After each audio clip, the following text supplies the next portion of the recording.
알겠죠?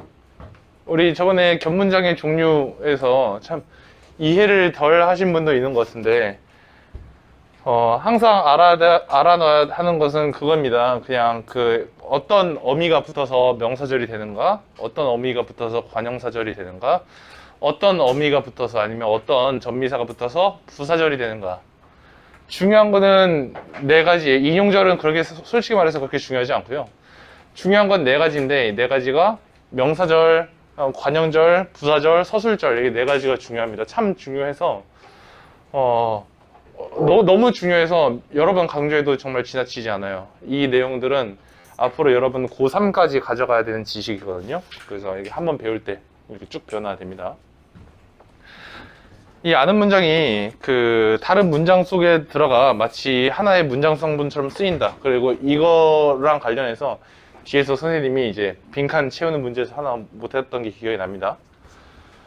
명사절을 아는 문장이 있었는데, 명사형음이 또는 기가 붙어서 만들어진다.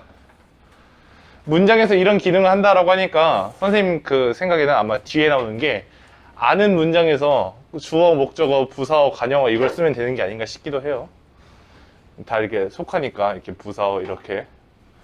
자, 이게 또는 기입니다. 그래서 이렇게 임이라고 돼 있어도 이 또는 기를 확인할 수 있어야 돼요. 또는 기, 또는 기, 또는 기. 물론 또는 기가 붙어서 모든 말이 다 명사절인 건 아닙니다. 이제 저번에 했던 거에서 조금 더 심화시켜 볼까요? 저번에 했던 것은 뭐냐면 또는 기가 되면은 명사절이 붙는다고 했었죠. 기억나시죠? 기억들 나시죠? 이것들아. 자, 그런데 우리가 명사절이 된다고 했을 때 조금만 심화시켜 볼까요? 이 선생님이 했던 말은 뭐냐면 이 명사형 어미를 얘기하면서 어미는 어디에 붙냐면 어간에 붙는다고 했습니다. 어간과 어미가 있는 법이죠. 그리고 어간과 어미가 붙은 말, 우리가 이런 말을 뭐라고 하냐면 품사의 측면에서 용언이라고 하는데요. 이 용언은 언제 어디선가는 서술어의 역할을 한다. 서술어의 역할을 한다. 그러니까 봐봐. 그가 진범임, 여기서 이 그가 진범임은 문장 전체에서 주어의 기능입니다. 왜냐하면 이렇게 딱 붙고 뒤에 주격조사가 붙었거든요. 그러니까 이 말은 분명 주어야. 하지만 이 진범임은 서술어가 된다는 거죠. 그래서 주어 서술어 관계가 이렇게 보인다는 거예요. 전체는 주어, 얘만 따지면 서술어. 왜냐면 주어 서술어. 그러니까 주어 서술어 관계가 두 번 있게 돼서 견문장인 거죠. 이게 서술어가 아니게 된다면은 이게 견문장일 수가 없겠죠. 그렇죠? 이게 서술어니까 주어 서술어, 주어 서술어 이렇게 해가지고 주술 관계가 두 번 보이게 되는 겁니다. 알겠죠? 근데 이제는 심화시켜 봅시다. 이 기가 붙었다고 해서 모든 말이 다 명사절을 이루는 건 아니에요. 왜냐면요, 명사절을 이루려면 그 명사절을 이루는 게 바로 명사형 어미라 했었습니다. 기억나세요? 명사형 어미 기 우리 지금 하고 있는 거죠. 근데 기가 다 명사형 어미인 건 아니에요. 안타깝게도 전미사 기가 있습니다. 그러니까 이거 보세요.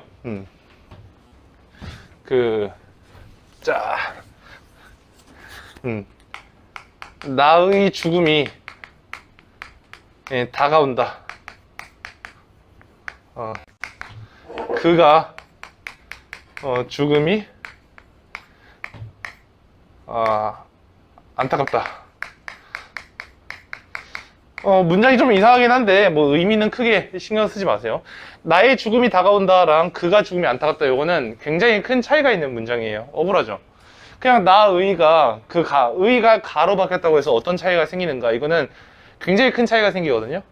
왜 그런지를 생각해 보자면요, 우리가 견문장이라고 하는 것은 주어 서술어 관계가 두 번 나와야 된다, 그죠? 근데 이 명사절이라고 하는 것은 위에 견문장인 거잖아요. 명사절, 이게 견문장, 안긴 문장, 아는 문장, 그래서 견문장인 거죠. 근데 잘 보세요. 나의 죽음이 다가온다 라고만 하면요, 나의가 문장 성분이 뭔지 아시겠습니까, 여러분? 나의. 의가 뭐죠? 너희들 복습했는지 볼까? 의가 뭐죠? 의가? 관형사처럼 쓰이는 관형격 조사. 복습해야죠. 의는 관형격 조사. 관형격 조사가 쓰이면 관형어. 관형어가 되는 방법이 세 가지가 있었는데요. 관형격 조사 의가 붙거나 아니면 관형사 그 자체로 관형어가 되거나 아니면 용언의 관형사형 어미가 붙은 말 이 세 가지. 부사어도 마찬가지라 했습니다. 진짜 부사, 용언 어간의 부사형 어미가 붙은 것 아니면 부사격 조사가 붙은 것. 어렵지 않아요. 자, 그러면 나의 죽음이 다가온다 라고 할 때 이 나의의 문장 성분이 뭔지를 한번 따져보면은 이거는 분명 관형어다. 여러분은 관형어입니다. 그런데 이 나의라는 말은 용언이 아니네요. 왜냐면은 대명사에다가 대명사 체언이라고 하죠. 체언에다가 그냥 조사 붙인 것뿐 용언은 아닙니다. 근데 선생님이 말했죠. 용언은 언젠가 어디선가 언제 어디선가는 서술의 역할을 한다. 근데 얘는 용언이 아니니까 서술의 역할을 하지 않겠네요. 그렇죠. 그러면 죽음이가 뭘까를 생각해보면 죽음이 다가온다. 보세요 여러분. 주어 서술어 관계는 한 번 보이지 않습니까? 너무나도 억울해요. 왜 이렇게 억울할까요? 뭐가 억울한지도 모르겠으면 공부를 전혀 안 한 거예요. 기가 붙었는데도 불구하고 견문장이 아니다. 이거랑 비교해봐요. 그가 진범임 주어 밝혀졌다 서술어 그리고 이 그가 진범임 안에서 그가 주어 진범임 서술어 주술관계가 두 번 보이잖아요. 여기서는 왜 주술관계가 두 번 보이지 않을까? 문장이 짧아서 아닙니다. 우리는 여기서 이 음에 집중을 해봐야 돼요. 여기서의 이 음은 무엇인가? 난 지금 가끔가다 나오는 킬러를 대비하기 위한 이런 개념을 알려주고 있는 거야. 여기서의 음이 무엇인가? 이때 음은요, 여러분 잘 보세요. 잘 봐. 이 말에 집중해보자. 자, 죽음이라는 말에 집중해보자. 죽음이는 어떻게 이루어졌냐면요. 죽음이라는 말에 이가 붙었죠. 이가 뭐죠? 이가 명사형입니다. 아닙니다. 아니죠. 조사, 어떤 조사죠? 이는? 주격조사. 좋아요. 이는 두 가지가 있어요. 이가는 주격조사 또는 복격조사죠. 복격조사라는 말 익숙하지 않죠? 보어 익숙하지 않죠? 주격조사 또는 복격조사인데 복격조사는 뒤에가 되다 또는 아니다가 나올 때 이게 보어니까 복격조사라고 했죠? 그게 아니면 주격조사야. 근데 뒤에 나오는 말이 되다 아니다가 아니잖아. 그럼 이건 보어가 아니란 말이야 얘들아. 그럼 이것은 주어란 말이야. 그렇지? 주어다. 근데 이 주어를 잘 보니까 이가 붙었잖아. 그치? 주어를 잘 보니까 죽음.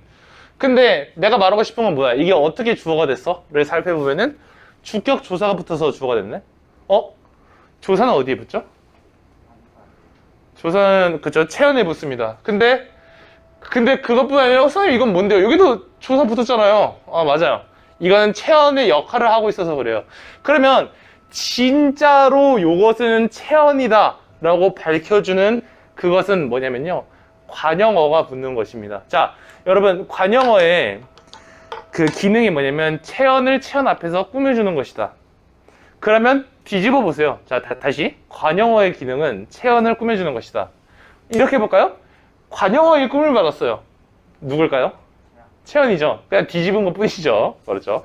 자, 그러면 보세요. 관형어의 꿈을 받았네? 얘는 체언입니다. 뒤에 조사가 붙는 것은요, 아니 용언 뒤에도 요거 용언이에요. 용언 진범이다. 원래는 용언이 아니지만 용언이라고 생각하세요. 그러면 여기서 보세요. 뒤에 조사가 붙는 것은 그렇게 중요하지 않다. 앞에 관형어가 오는 것이 참 중요한 것 같아요. 그런데 여러분, 나의는 관형어다. 왜? 의가 관형격 조사니까. 논리적으로 접근하세요, 제발. 그러면 얘 죽음이는 여러분 용언이 아닌데요? 용언이 아니네요. 용언이 아니라 이것은 체언입니다. 여러분, 근데 이 체언이 어떻게 이루어졌나요? 죽음이라는 체언은 어디서 왔을까요? 죽다에서 왔어요. 잘했어요. 죽다는 근데 품사가 뭘까요? 용언입니다. 왜냐면 죽다, 죽고, 죽으니까 이런 식으로 어미를 바꿀 수 있는 것 같아요. 용언입니다. 근데 용언에서 체언으로 품사가 바뀌었네요. 선생님이 이 수업의 첫 머리에 한 말 중 하나가 뭐냐면 품사를 바꿀 수 있는 건 조사도 아니고 어미도 아니라 전미사뿐이다. 그러면 이때 나오는 음은 명사를 만드는 전미사라는 결론이 납니다. 굉장히 어려운 것 같지만 우리가 배워온 것들을 한 단계 밟아오면 이것이 이해가 돼요. 근데 이게 뭐예요? 라는 생각이 들면 분명 그 한 단계를 여러분이 놓친 거죠. 공부하다가 여기를 공부 안 했어. 그러면 하고 떨어지는 겁니다. 이 계단이 형성되어 있지 않으니까. 아시겠죠? 다시. 자, 요것이 이 음이 전미사인지 아니면 어미인지 밝히기 위해서는 앞에 나오는 걸 봐야 된다. 앞에 나오는 게 체언에다가 그 관형격 조사가 붙었으니까 이것은 관형어다. 근데 관형어의 수식을 받았으니까 얘는 체언이다. 체언이니까 이 죽음은 죽다에서 왔다. 근데 죽다는 원래 용언이었고 용언이 체언으로 품사가 바뀐 것이기 때문에 이것은 전미사가 붙은 것이다. 그래서 이때 음은 전미사다. 그래서 이때 음은 어미가 아니다. 그러니까 얘는 용언이 아니다. 용언이 아니니까 얘는 서술어가 아니다. 내가 어디까지 이걸 발전시키는지 뭘까? 이것은 서술어가 아니다. 그러니까 주술 관계가 한 번 더 나타날 수가 없고 주술 관계는 한 번만 나온다. 그래서 얘는 견문장이 아니다. 얘가 견문장이 아니니까 얘는 명사절이 아니다. 이렇게 나오는 거예요. 결론은 얘는 명사절이 아니다. 근데 중간 과정을 다 생각해 볼까요? 그럼 어떻게 될까요? 앞에 관형어. 얘는 명사절이 아니다. 너무 어려워지잖아요. 근데 그 중간에 있는 논리 구조가 되게 복잡하고 어렵죠. 그 중간이. 해볼 수 있어야겠습니다. 근데 이 아래 있는 거 볼까요? 그가 죽음이 안타깝다라고 되어 있네요. 뒤 똑같고, 앞에는, 부사어가 나온 것도 아니에요. 그가라고 되어 있네요. 자, 그러면 이 문장을 어떤 문장이랑 비교해 봐야 되냐면, 이 문장이랑 비교를 해봐야 됩니다. 끔찍하게 죽음이 안타깝다. 난 너희들을 발전시키고 싶어, 얘들아. 끔찍하게 죽음이 안타깝다. 끔찍하게. 이때 개가 뭔지 모르겠으면은 이제는 공부를 할 때입니다. 알겠죠? 개, 도록. 그리고 이거는 공부하지 마세요 라고 X표 친 게 듯이 이런 것들이 있었어요. 그죠? 어서 이거는 하지 마세요. X표 쳤었습니다. 개, 도록. 부사형 어미입니다. 부사어가 되는 방법 세 가지라 했죠. 부사, 부사격 조사, 그 다음에 용언어가 된 부사형 어미, 개, 도록. 개가 붙었네요. 그럼 이거는 부사형 어미가 붙었어요. 부사형 어미가 붙었으니까 얘 문장 성분은 무엇이다? 부사, 부사라고 하면 안 된다 했죠. 부사, 할 수 있죠. 간단해요. 부사형 어미가 붙었다? 그러니까 얘는 부사어다. 부사어입니다. 자, 그러면 여러분 보세요. 얘가 부사어죠. 얘가 부사어니까 뒤에 부사어는 무엇을 꾸며주나요? 맞아요. 온갖 것 다 꾸며줘요. 근데 부사어는 거의 유일하게 뭘 안 꾸며주나요? 체언을 안 꾸며줍니다. 체언을 꾸며주는 건 관형어니까요. 부사어는 거의 유일하게 체언을 안 꾸며줍니다. 예외가 있긴 하지만 우리 수준 내서 생각할 게 아니에요. 그러면 얘는 체언이 아니다라는 결론이 나옵니다. 그러면 체언이 아니네? 죽음, 죽다에서 왔겠죠. 체언이 아니면 용언이겠죠. 갑자기 얘가 뭐 부사 같은 걸로 바뀌어 있지는 않을 거 아니에요. 그럼 이때 죽음의 품사는 무엇인가? 라고 하면 이때 죽음은 용언입니다. 용언. 그러면 이때 음은 무엇이냐? 어미라는 거예요. 왜냐? 용언은 어간과 어미로 이루어져 있으니까. 이때 음은 뭐라고? 이때 음은 뭐라고? 이때 음은 명사형 어미라는 겁니다. 자, 그러면 이것도 한번 살펴볼까요? 이게 왜 명사형 어미일까요? 왜냐하면은 얘는 용언이기 때문입니다. 알겠어요? 얘는 용언이기 때문에 여기 나오는 음은 명사형 어미입니다. 만약에 이게 용언이 아니라 이것이 체언이었다면 이때 나오는 음은 명사형 어미가 아니라 명사로 만들어주는 전미사였겠죠. 우리가 그것을 명사 파생 전미사라고 합니다. 명파접 2학년 때 배워요. 자, 그럼 잘 보세요. 우리가 이것을 어디서부터 이걸 출발했죠? 앞에 나오는 말이 부사어라는 걸 확인을 했어요. 앞에 나오는 말이 부사어다. 부사어는 보통 체언은 안 꾸민다. 오케이? 온갖 거 다 꾸미지만, 심지어는 문장 전체까지 꾸미지만 체언은 보통 안 꾸며. 그러니까 뒤에 나오는 얘는 체언은 아니고, 체언이 아니라면 이렇게 생긴 놈은 용언이다. 자, 용언이기 때문에 얘는 명사형어미다. 왜? 기는 명사형어미 또는 명사로 바꿔주는 전미사 두 개밖에 없어. 근데 우리가 이 명사로 바꿔주는 전미사는 이번에 내신 대비해서 공부를 했어요. 그쵸? 명사로 바꿔주는 전미사. 자, 그러면 이거는 용언이다. 용언인데 뒤에 주어로 만들어주는 주격조사 붙어있네. 자, 그러면 얘는 문장 성분 어떻게 되느냐를 살펴보면은 얘 문장 성분 잘 보세요.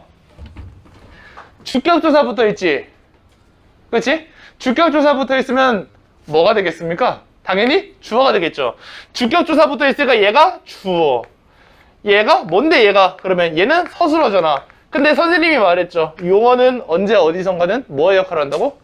서술어의 역할을 한다. 그러면 얘는 또 동시에 서술어다. 그러면 이 죽음이에 걸리는 주어가 있는데 생략됐다. 그러니까 주술 해가지고 여기서는 견문장이 되는 겁니다. 주어가 뭔진 모르겠어요. 끔찍하게 죽으면 안타깝다. 내가 만든 문장인데 지금 뭐 민기쌤이 끔찍하게 죽었을 수도 있고 뭐 누군가가 끔찍하게 죽었고 그것이 안타깝다는 거잖아요. 그죠? 죽는 사람 따로 있고 안타까워하는 사람 따로 있으니까 여기는 주술관계 두 번 나타날 수밖에 없겠죠. 그렇죠? 자, 그러면 이걸 봤으니까 그 위에 있는 거 볼까요? 그가 죽으면 안타깝다. 이 그가 죽으면 안타깝다를 보면은 이거는 부사어도 아니고 관형어도 아니고 뒤에 있는 말을 꾸며주지 않아요. 근데 얘는 주어입니다. 왜 주어라는 걸 알 수가 있죠? 이 가가 붙었으니까. 이 가가 붙었다고 다 주어인가요? 아니요. 복격조사일 수 있어요.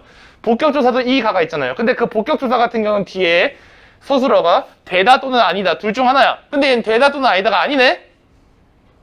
그러면 얘는 주어야. 주어가 있다면 뭐가 있죠? 서술어가 있어요. 주어가 있다면 서술어가 있다. 그가 안타깝다. 말 되긴 해요. 그가 안타깝다. 근데 그가 안타깝다가 아니에요. 그가 죽었고 그것에 대해서 안타까움을 느끼는 사람이 있는 거 아니겠습니까? 나는 그가 죽으면 안타깝다 정도가 되지 않을까요? 그렇죠?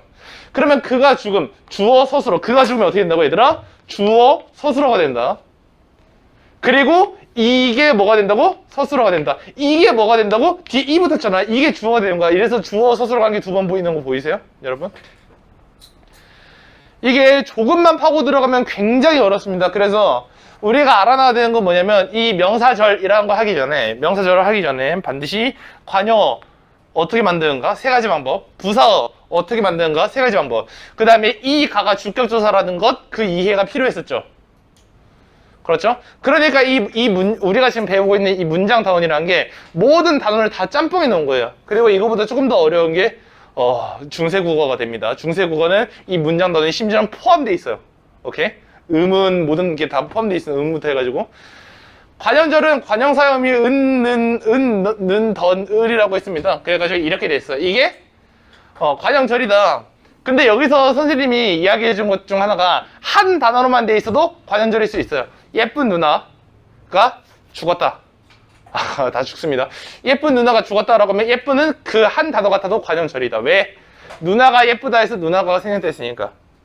그래서 우리가 저번에 뭐까지 해봤냐면 그러면 무엇이 생략됐을까? 이거는 목적어가 생략됐어. 주어가 생략됐어. 부사어가 생략됐어. 우리가 그것까지 확인을 했었어요. 그렇죠? 그 다음에 부사절을 아는 문장인데요. 부사절을 아는 문장은 개, 도록, 드시, 어서가 있다. 근데 여기서 보통 수능에서 인정하는 건 개, 도록이랑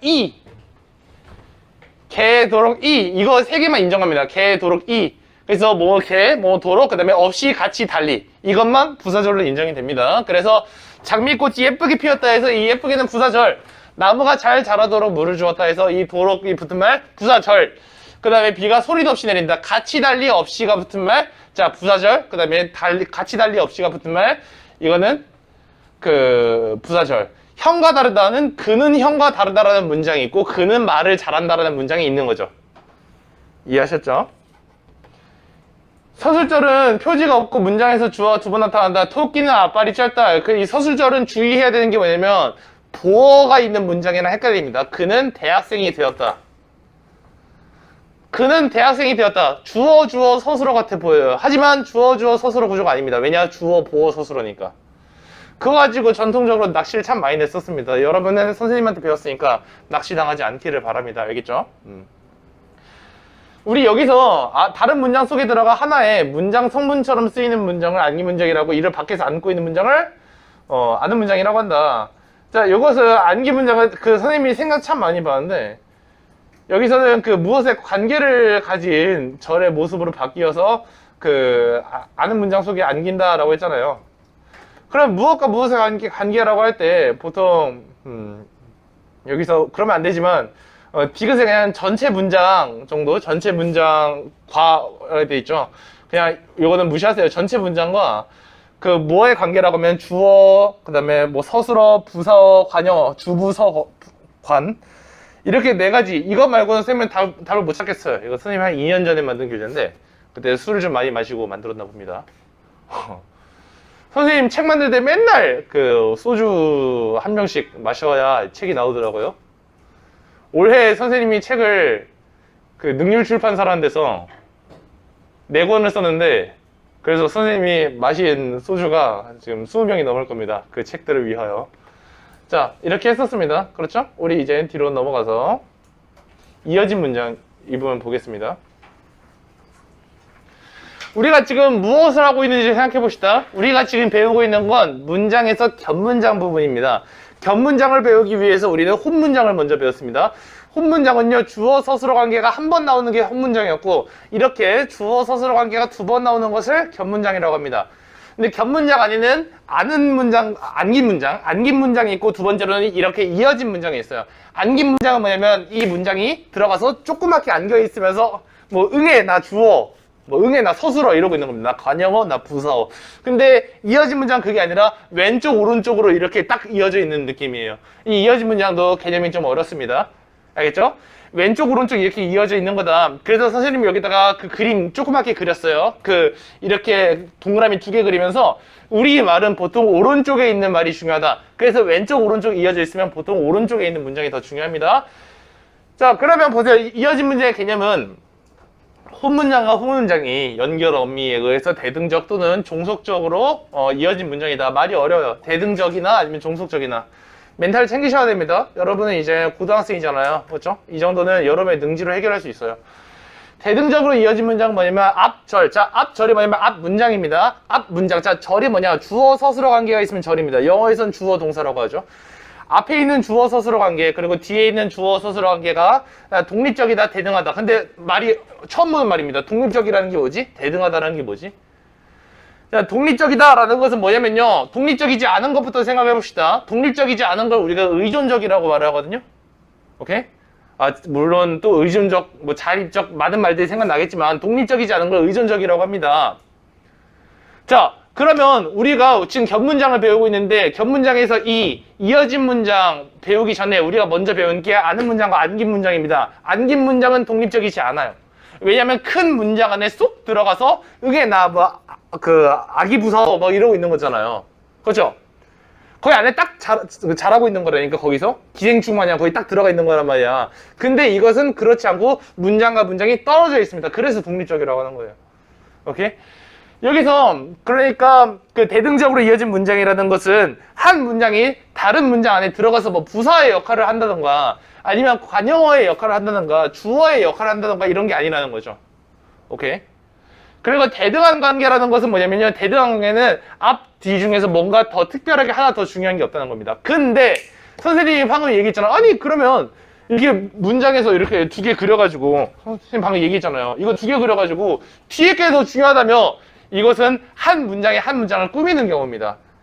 보통 우리말은 앞에서 뒤를 꾸미니까 그 꾸미는 관계에 있는 말은요, 앞에 말이 뒷문장이 앞에 문장보다 더 중요합니다. 근데 이거는 그게 아니라 완전히 대등해요. 그래서 안진뱅이 저울에 놓으면은 이 2개가 팽팽할 정도입니다. 볼까요? 철수가 오고 영희가 간다. 오고 간다. 철수가 온다라는 문장이랑 영희가 간다라는 문장이 있습니다. 어때요? 생긴 건 우습지만 맛은 있다. 선생님 이건 좀 이상해요.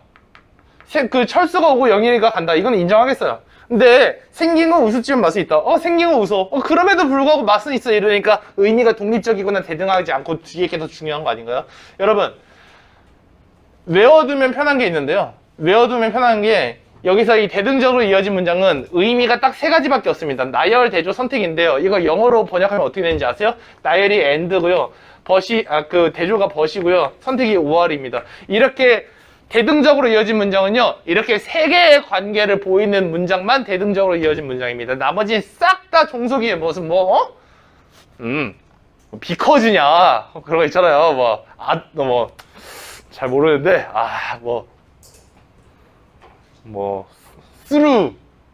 스루가 아닌가? 나 더우구나. 더우. 자, 얼더우. 스루가 왜 나와? 얼더우 그런 거 있잖아요, 여러분. 예? 나보다 더 잘 알 거냐, 너희들이. 그런 거는 싹 다 종속적이라는 거죠. 오케이? 자, 철수가 온다. and 영희가 간다. 알겠죠? 그 다음에 생긴 건 우습다. but 맛은 있다. 괜찮죠? 그는 갔다. but 그의 예수는 살아있다. 괜찮죠?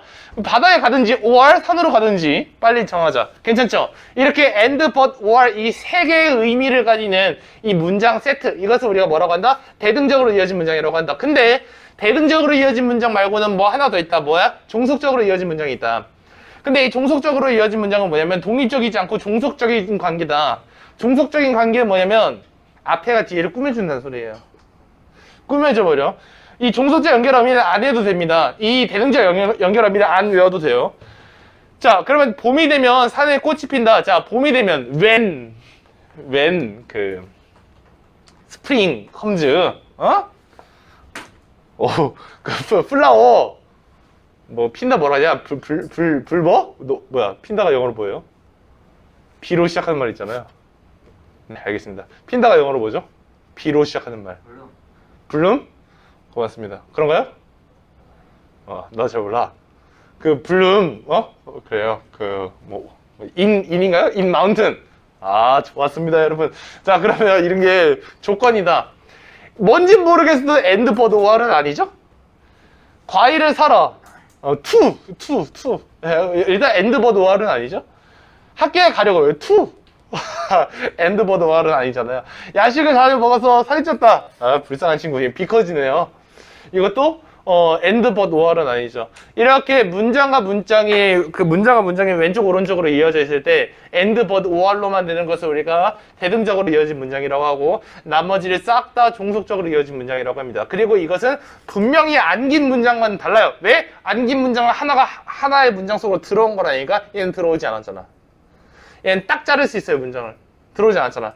안긴 문장은 어떻게 분석하냐면 괄호를 쳐가지고 분석해야 돼. 하지만 얘는 슬래시 쳐가지고 분석할 수 있다고.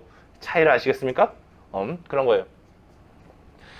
대등적으로 이어진 문장과 종속적으로 이어진 문장 구분하기, 이거는 가끔 진짜 어렵게 나오는 문제 나옵니다. 여러분이 한번 읽어보시기 바랍니다. 이해가 안 되고요. 근데 읽어보시기 바랍니다. 자, 그럼 뒤에 그 연습 문제 20-2 이거 우리 한번 같이 해볼게요. 자, 넘어가보자. 그 오른쪽에 있잖아. 오른쪽에 있는 거 맞나요? 맞죠? 그 혼문장과 혼문장이 무엇에 의해 연결어미입니다. 연결어미에 의해 대등적 또는 종속적으로 연결된 문장을 이어진 문장이라고 한다. 자, 대등적으로 이어진 문장은 앞절과 뒤절의 의미가 독립적이면서 대등하다. 근데 그 니은으로 이어진 문장, 종속적으로 이어진 문장은 독립적이고 종속적이다. 이들은 아래와 같은 점에서 차이해 보인다. 자, 앞절과 뒤절의 위치를 바꾸는 것은 대등적인 건 가능한데 종속적인 건 불가능하다. 그렇구나. 그 다음에 앞절이 뒤절 속으로 이동하는 것은 대등적인 것은 이제 불가능합니다. 근데 종속적인 건 가능합니다. 불가능 가능 써보세요. 이게 왜 그런 거냐면 복잡합니다. 복잡한데 대등적인 건 너무나도 대등하기 때문에 위치를 막 바꿔도 돼요. 철수가 오고 영희가 간다. 뭐 영희가 가고 철수가 온다라고 해도 뭐 똑같잖아요. 나는 축구를 좋아하지만 공부는 싫어한다. 나는 공부를 싫어하지만 축구는 좋아한다. 선생님, 그럼 뭐가 강조되는지가 다른 거 아니에요? 하지만 문장의 의미는 똑같잖아요. 그렇죠? 그러니까 그래서 위치 바꾸기가 대등적인 건 가능해. 앞자리 뒤절 속으로 이동하는 건 이거는 그 모의고사에서 가끔 나오는 건데요. 그냥 종속적인 것만 가능하다. 그러니까 이렇게만 알고 계시면 됩니다. 자, 그러면 다음 문장들 속에서 이어진 문장을 찾아서 아래에 문장 번호를 적어보자 라고 하는데 뭘 적습니까? 여기 찾으면 되죠. 자, 아기가 손이 작다. 이거는 어떻게 분석이 돼요, 여러분? 무엇을 가진 문장이죠? 서술절. 왜냐면 주어 서술어니까. 알겠죠? 다들 많이 대답해 보세요, 여러분. 그 연구에 따르면 그 표현, 그러니까 수업 중에 표현 활동을 하면은 그것에 대한 기억이 50%나 더 많이 오른다고 합니다. 자, 이번 빵을 먹던 영희가 갑자기 체하였다. 자, 던이 보이네요. 던이 뭐죠? 관형사형 어미. 용어가 익숙하지 않죠? 관형사형 어미. 은은 던을 관형사형 어미. 관형사형 어미가 붙었으니까 얘는 관형절. 그러니까 얘는 이어진 문장이 아니라 안긴 문장이 있는 겁니다. 아는 문장인 거죠. 너가 포기하면, 그러면 나도 포기할 것이다. 너가 포기하면, 이렇게 줄로 딱 자를 수가 있죠. 그러니까 3번은 이어진 문장입니다. 근데 이어진 문장 중에서도 대등이 있고 종속이 있는데 이거는 아마 종속인 것 같아요. 왜냐면은 이것은 그 and, but, or 이렇게 세 개로만 분석이 되는 건 아니잖아요. 너가 포기하면 뭐 when 정도가 되겠네요. when, 그쵸? when you give up, I will do to 이럴 수 있겠죠. 자, 4번 역시 철수는 강당에서 나를 기다렸다. 역시는 중요하지 않고 철수는 강당에서 나를 기다렸다. 주어는 부사어에서 목적어를 기다렸다. 뭐야 이거 홈문장인데요? 그쵸? 홈문장이죠. 패스. 자, 5번 길가에 코스모스 예쁘게 피었다. 개 바로 어그로 걸려줘야죠. 개가 무슨 영어미죠? 부사영어미. 자, 그러면 여기서 부사영어미가 있으니까 부사영어미 개도록. 부사영어미가 있으니까 부사절이 있네요. 그러니까 얘는 이어진 문장이 아닙니다. 얘는 안은 문장인 거죠. 왜? 부사절이라는 안 긴 문장을 가지고 있으니까 얘는 안은 문장인 거죠. 그러니까 얘는 패스. 6번 강아지가 신나 개. 좋았어. 부사절 딱 걸렸어. 개 도록 보이죠? 7번 영희는 피아노를 치고 and 철수 노래를 불렀다.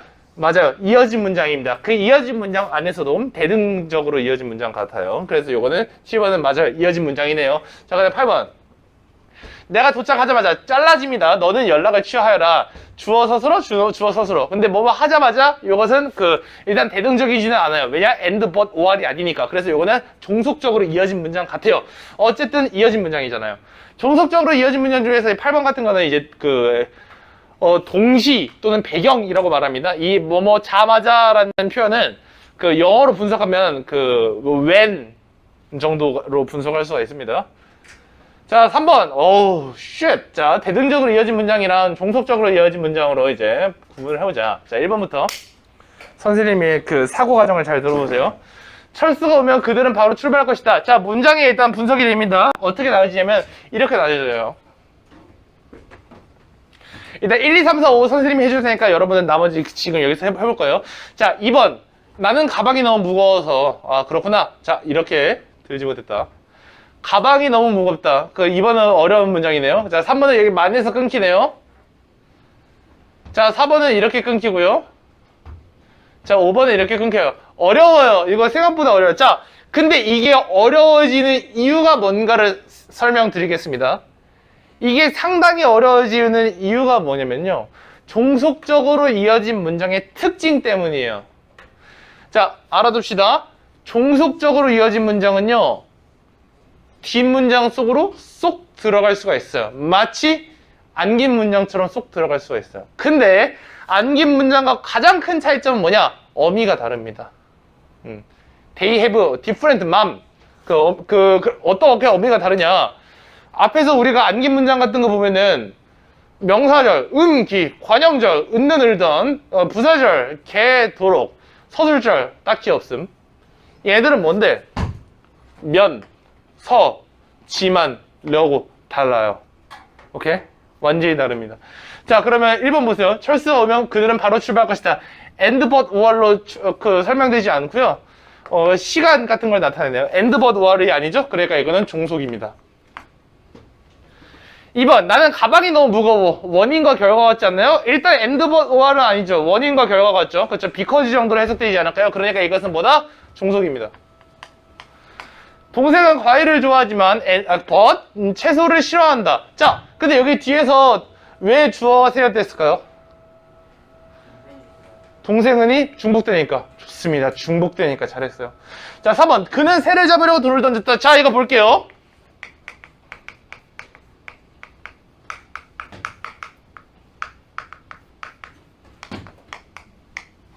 너무 억울하죠. 이게 안으로 쏙 들어온 것 같은 느낌이 들지 않나요? 그는 돌을 던졌다라는 문장 안에 쏙 들어간 것 같지 않나요? 안긴 문장이랑 헷갈립니다. 근데 이거 보세요. 그는 새를 잡으려고 끊기고 그는 돌을 던졌다가 돼요. 근데 여기서 그는이 생략이 됩니다. 왜냐? 앞뒤가 같으니까. 여기서는 앞뒤가 같으니까 생략이 됐죠. 자, 그러면 하나 생각해 봅시다. 이렇게 되는 거예요. 이러니까 그는 돌을 던졌다 사이에 새를 잡으려고가 쏙 낀 것처럼 되어 있습니다. 근데 그게 아니에요. 이어진 문장이죠. 이어진 문장인 거예요. 자, 그러면 이렇게 보세요. 그는 새를 잡으려고 그는 돌을 던졌다. 왼쪽에 있는 것이 우리가 이런 거 뭐라고 하냐면 의도 또는 목적이라고 합니다. 새를 잡으려고가 의도, 목적. 돌을 던졌다는 그 의도, 목적 때문에 나타난 행동 아닐까요? 그럼 이건 의도 목적이니까 and, but, or은 아니네요. 아까 전문 용어로는 뭐 나열, 대조, 선택 이렇게 있었는데 어쨌든 and, but, or이 아니니까 얘는 종속적으로 이어진 문장이 되는 거예요. 뭐 여기 대, 종 이렇게 되겠죠? 5번 낱말은 새가 듣고 그 다음에 반말은 쥐가 듣는다. 주어, 서술어, 주어, 서술어. 그런데 보세요. 이 주어, 서술어, 주어, 서술어인데 참 재밌네요. 이게 낱말은 새가 듣는다. 여러분 이거 잘 보세요. 선생님이 지금 주어, 서술어라고 분석을 했어요. 근데 여기서 보니까 이것이 주어, 서술어라고 분석을 할 수 있을까를 한 번 더 의문을 던져야 될 것 같아요. 물론 은, 는이 붙으면 은, 는이 붙어있고 문장 맨 앞에 오면 이렇게 주어로 분석하는 것이 일반적일 수도 있습니다. 그런데 이거 보세요. 이 은이라는 말을요. 은, 는은요. 주격조사가 아니라고 했습니다. 보조사예요. 은, 는, 도만, 부터까지 밖에 마저 조차 요. 좋습니다. 보조사예요. 그러면 이 은, 는이 쓰여질 때는 어떻게 해라? 바꿀 수 있는 조사가 뭔지 찾아보자. 근데 낱말이 새가 듣고 이상합니다. 무엇으로 바꿔줘야 될까요? 낱말을 새가 듣고. 왜? 새가 낱말을 듣는다. 이동한 거죠. 반말을 쥐가 듣는다. 이동한 거죠. 그럼 이건 뭐야? 목적어네요. 오, 신기하죠? 그러면 목적어, 주어, 서술어니까 주어, 목적어, 서술어. 보이네요? 그러니까 얘는 안긴 문장이 아닌 거죠. 서술절이 아니네요. 주어, 목적어, 서술어, 주어, 목적어, 서술어. 자, 어쨌든 and, but, or로 분석이 되네요. 그죠? 그러니까 얘는 대등입니다. 여러분 아래에 있는 거에서 지금 뭘 해보냐? 아래에 있는 거에서 이렇게 문장을 나눠보겠습니다. 시간 1분 줄게요. 해보세요. 문장을 딱 둘로 나눠보는 거예요. 근데 주의해야 될 것은 종속적으로 이어진 문장 같은 경우는 한 문장이 다음 문장 안에 쏙 들어간 것처럼 보이기도 하니까 그걸 주의하라고 했습니다. 자, 종속적으로 이어진 문장 주의하면서 일단 문장을 나눠 봅시다. 1분 딱 줄게요. 네.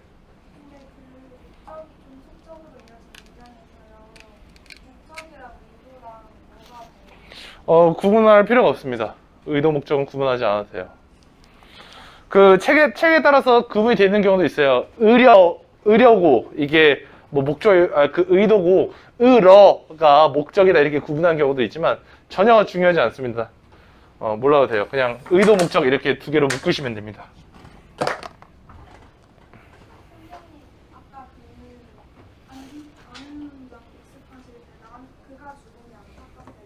네. 그 문장에서 앞에 주어를 넣어가지고 나는 그가 죽으니 안타깝다 하면은 서술절이 되죠. 네. 근데 안타깝다에 주체를 넣으려면 죽음이 나는이잖아요. 안타까워하는 게 뭐 안타깝다가 심리형용사예요. 네, 심리형용사입니다. 그러니까 나는 머리가 아프다랑 같은 구문이 되는 거예요. 그건 상당히 높은 레벨인데 잘 분석하셨네요.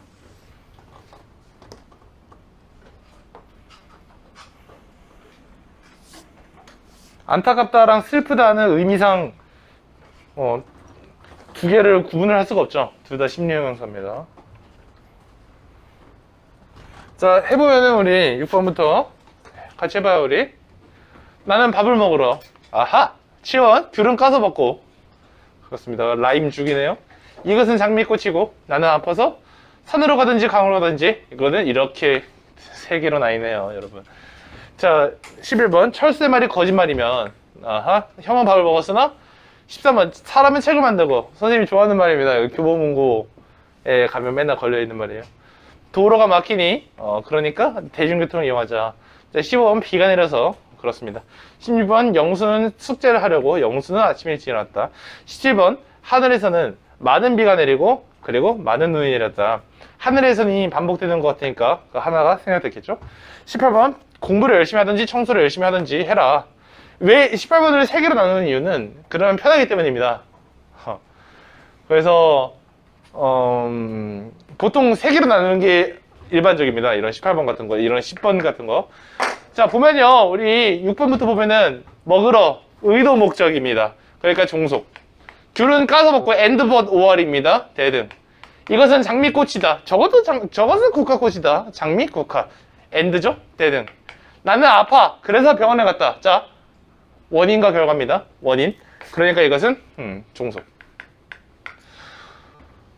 구원 같은 것을 부사절로 보는 입장이 있어요. 그래서 이 책도 보면은 앞에서 부사형 어미에 아서 어서가 있다라고 설명이 되는 부분이 있는데, 그거는 이제 부사형 어미로 보지 않은 것을 추천합니다. 왜냐면 그것을 부사형 어미로 보게 되면은 이게 왜 종속적으로 이어진 문장인지가 설명이 안 돼요. 모순이 생깁니다. 부사절로 보지 않는 걸 추천합니다. 10번, 산으로 가든지 선택이네요. 대등. and but or 대등. 자, 철새 말이 거짓말이라면, 그렇다면 조건입니다. 이거는 종속. 자, 형은 밥을 먹었으나 but 나는 밥을 먹지 않았다. 대등입니다. 사람은 책을 만들어 and 대등이네요. 도로가 막히니까 그러니까 원인과 결과 종속입니다. 15번 비가 내려서요. 그래서요. 원인과 결과요. 종속입니다. 자, 영수는 숙제를 하려고요. 의도 목적이네요. 그렇죠. 그러니까 종속입니다. 하늘에선 많은 비가 내리고 and 많은 눈이 내렸다. 대등하겠죠? 공부를 열심히 하든지 OR이니까 이것도 그 대등한 거라고 할 수가 있겠네요. 어떻게 구분되는지 조금만 보이나요? 대등. 그러니까 정말 쉬운 게 뭔지 알아? and, but, or만 찾으면 돼. 근데 가끔 이 or 문장이 좀 어려울 때가 있어. 그러면 몇 번 틀려보고 그냥 고쳐보면서 이제 깨달으면 됩니다. 그때마다. 자, 네. 10번 있잖아요. 네. 거기서 산으로 가든지 강으로 가든지 거기까지가 선택인데 그게 결정하다가 또 서술어가 오잖아요. 그럼 걔는 아는 문장이야. 전체적으로 봤을 때는 산으로 가든지 강으로 가든지가 이거는 그 학생들이 배우지 않는 내용인데요. 짧게 설명해보자면은 뭐든지라는 말을 이제 우리가 간접 의문문이라고 해요. 그러니까 이 간접 의문이 이렇게 반복되는 경우라고 하는데, 이 간접 의문이 반복되는 경우를 학교에선 배우지 않고요. 명사절로 취급합니다. 그래서 학생들이 배우지 않는 거예요. 왜냐면 학생들은 기만 배우니까. 비슷한 거가 뭐가 있냐면 나는 무엇이 진리인지가 궁금하다. 여기서 무엇이 진리인지는 무엇이 진리인지 그런 걸 명사절이라고 하거든요. 학생들이 배우는 내용이 아닙니다. 그래서 여기 앞에서는 이것은 명사절로 처리할 수가 있지만 그냥 우리 그 고등학생 입장에서는 이것이 OR이라는 점에 주목해서 대등하게 이어진 문장이라고 처리하고, 여기서 명사절이라는 건 배우지 않으니까 이것이 아는 문장이라는 것 자체를 가르치지 않습니다. 그럼 일단 전체적으로 보면 아는 문장이 맞긴 한데 그렇지만 학생들이 배우는 범위가 아니니까 이것은 아는 문장이 아니며 눈 가리고 이제 아웅해야죠. 이것은 아는 문장이 아니며 그냥 대등하게 이어진 문장이다. 이렇게 하시면 됩니다. 자, 4번 아래 문장에서 교문장을 찾고, 특이하네요. 선생님 지금 3학년 학생 중에 1학년 때부터 이러다가 결국 선생님 저는 국어 선생님이 되겠어요 이러는 친구가 있는데 이 길로는 빠져들지 않는 걸 추천합니다. 머리 아파요. 비문학 많이 풀어야 됩니다. 자, 견문장을 찾아보자. 아는 문장과 이어진 문장을 노가다를 시킨단 말이야. 자, 그러니까 가을이 오니까 낙엽이 진다. 가을이 온다? 근데 낙엽이 진다. 여러분 이거 and라고 할 수 있을까요?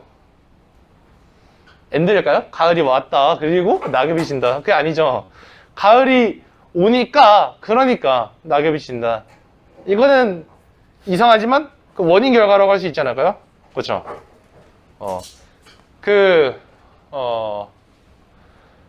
일본의 이 시국에 잠깐만요. 어제 일본에 있는 노래 중에 어떤 노래가 있냐면 애니 노래 아닙니다. 눈 모자를 이상하게 뜨지 마세요.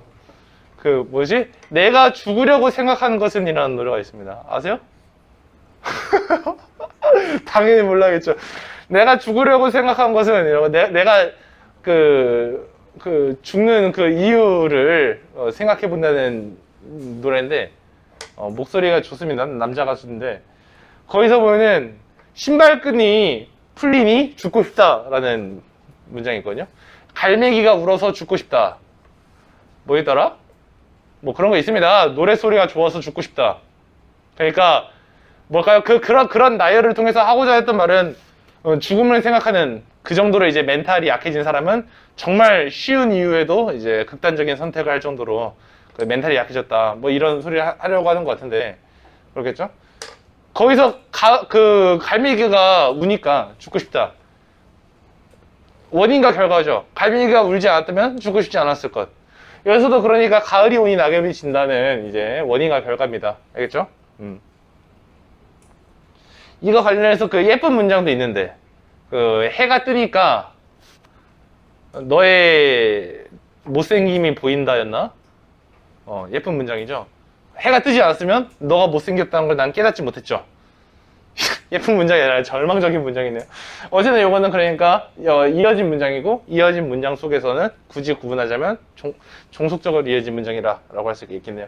그 니라는 문장은요, 뭐의 줄임말이냐면요, 니까의 줄임말입니다. 그래서 가을이 오니까 낙엽이 진다. 근데 니까라고 하니까 원인과 결과인 거 더 명확하게 이해할 수가 있죠. 자, 2번 몸에 좋은 약이 입에 쓰다. 하하. 일단 하나 보이는 것은 관형절 보이지 않나요? 은는 을던 관형절 보이죠? 그러니까 아는 문장이라고 할 수 있겠네요. 아는 문장이라면 뭐라고 해야 될까? 관형절을 아는 문장 이러면 됩니다. 자, 3번 아니다, 이런 건 너무 고인물이고 러 찾아서 하는 건 너무 고인물 같네요. 여러분 미안합니다. 선생님은 어느새 보여가지고 영희는 편지를 보내러 우체국에 갔다. 앞에 문장, 뒷문장 나눌 수가 있죠. 근데 여기서 앞에 문장, 뒷문장 나누면 얘들아 이렇게 되잖아. 근데 앞에 문장이 뒷문장에 의도, 목적 같지 않나요? 의도라는 말이 뭔지 잘 모르겠죠. 목적 정도로 생각합시다. 그러면 일단 and, but, or은 아니란 말이에요. 그렇죠? 그러니까 이거는 종속적으로 이어진 문장이라고 할 수가 있겠죠. 이어진 문장입니다. 4번 이거 아까 한 것 같은데 대등하게 이어진 문장이죠. 자, 5번 여러 사람들이 다 함께 봉사를 하였다. 이거는 혼문장이네요. 참고로 여러라는 말은요, 그 관형사입니다. 그래서 모든도 관형사거든요. 세헌부터 시작해가지고 옛, 한, 두, 모든, 여러. 근데 되게 신기한 것은 여러에다가 시옷을 붙여서 여럿이라고 하면은 그거는 이제 체언이 됩니다. 여럿이 함께 갔다. 주어가 될 수 있죠. 명사 같은 친구가 됩니다. 참 신기해요. 자, 그래서 이거는 혼문장. 자, 6번. 혼문장이네요. 동생이 사탕을 많이 먹어서 혼문장이 아니네요. 미안합니다. 어서가 있네요. 이거 못 봤다. 여기까지만 봤다.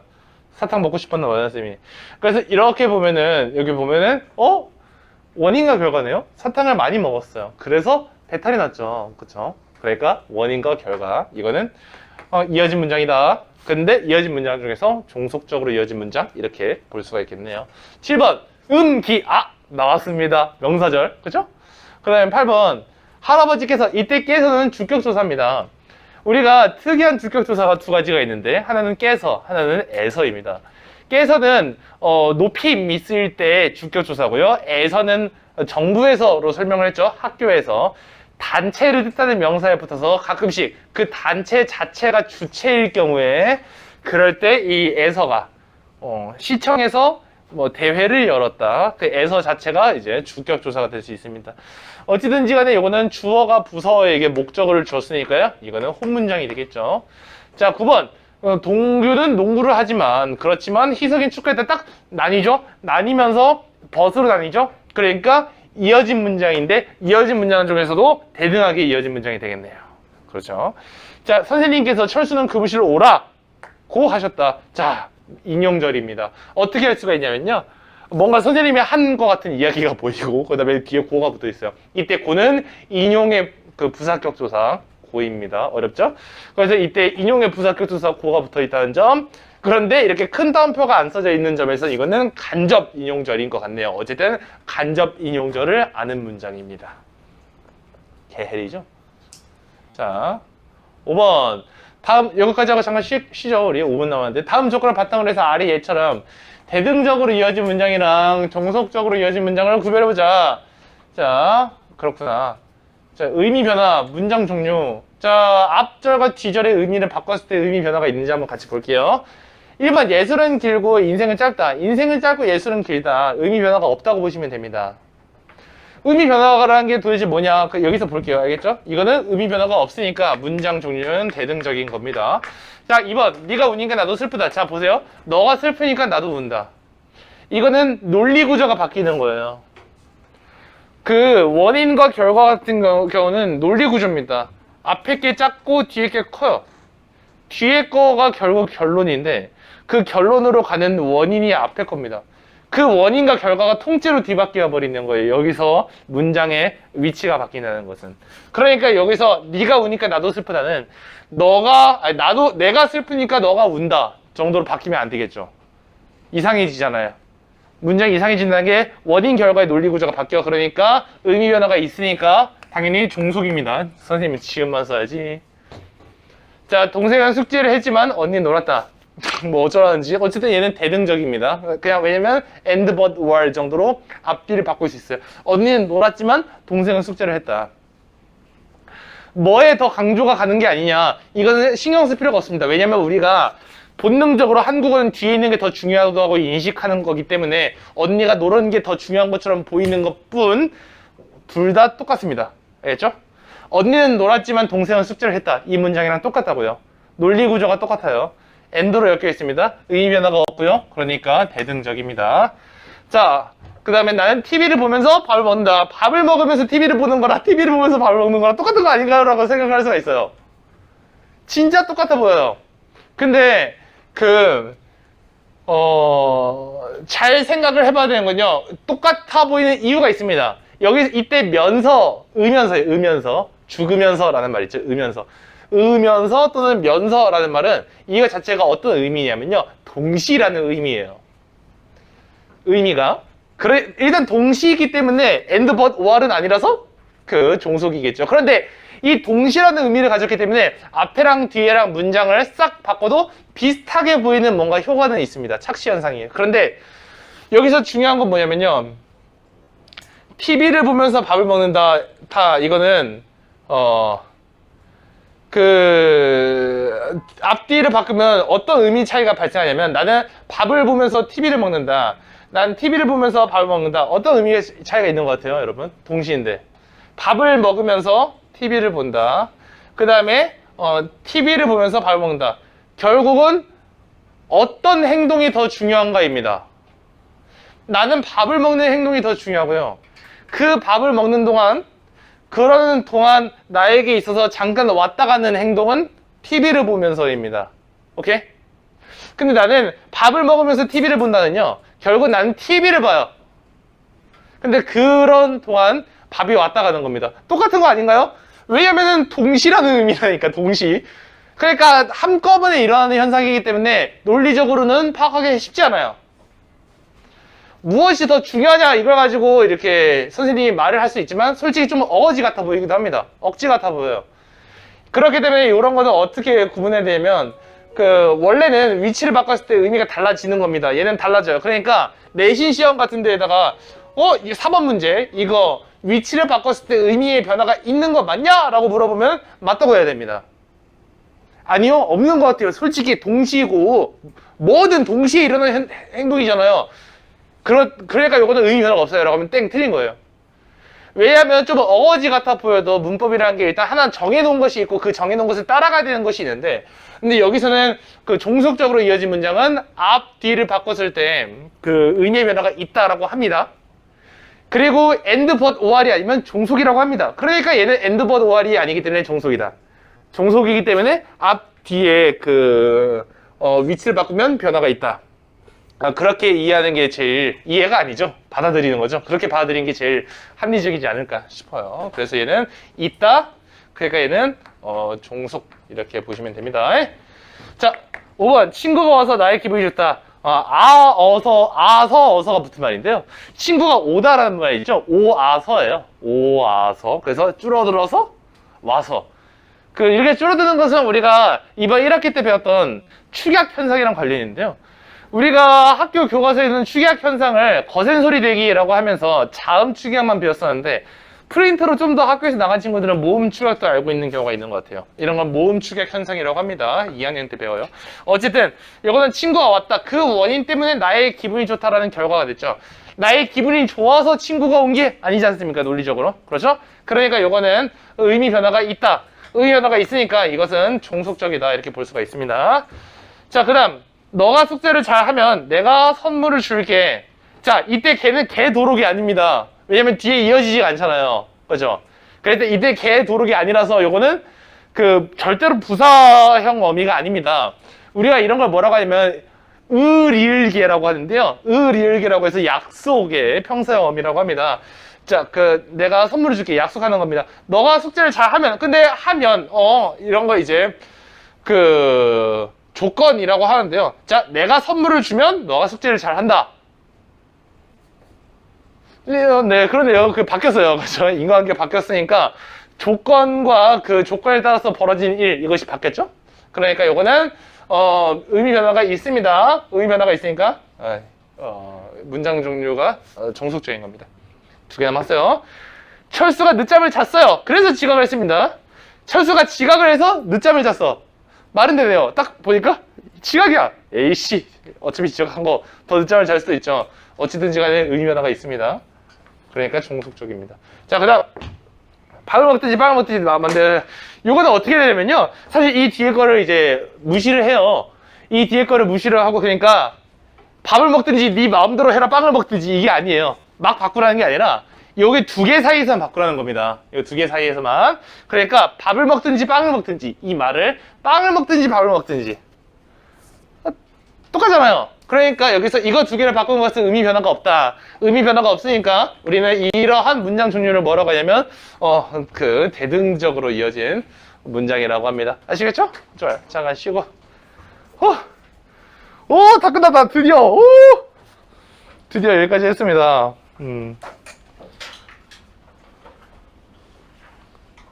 그래서 이 뒤에서는 우리가 몇 문제 풀어보고 해설하는 시간을 가져보겠습니다. 잠깐 쉬죠.